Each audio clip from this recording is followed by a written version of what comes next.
আলহামদুলিল্লাহ কবুল। আলহামদুলিল্লাহ।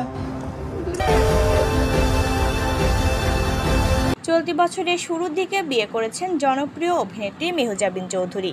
পরিচালক আদনান আল রাজীবকে বিয়ে করে তিনি দীর্ঘ প্রেম জীবনে সফলতা বয়ে আনেন। বিয়ের পর দেশের বাইরে নানা জায়গায় ঘুরলেও এবার তিনি জানালেন হানিমুনে যাওয়ার খবর।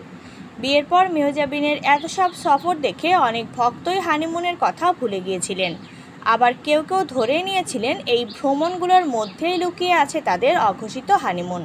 হয়তো আনুষ্ঠানিকভাবে নয়, তবে ছুটির আমেজেই সময় কাটাচ্ছেন তারা।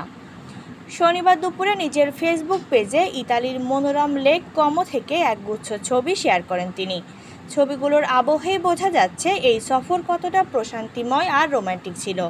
কখনো নীলচে পোশাকে লেক কোমোর নীল জলের পাশে দাঁড়িয়ে একা মেহজাবিন, কখনো বা রাজীবের কাঁধে মাথা রেখে প্রেমময় মুহূর্তে ধরা দিয়েছেন।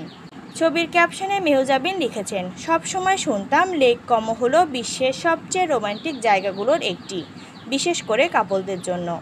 তাই নিজের চোখে দেখতে চলে এলাম। সত্যি বলতে মনে হয়েছে যেন এক স্বপ্ন। আমরা ভাগ্যবান, কারণ আমাদের হানিমুনের কয়েকটি দিন এখানে কাটিয়েছি। শান্ত, সুন্দর আর ছোট ছোট মুহূর্তে ভরপুর, যা কখনো ভুলব না। তারই কিছু ঝলক করলাম।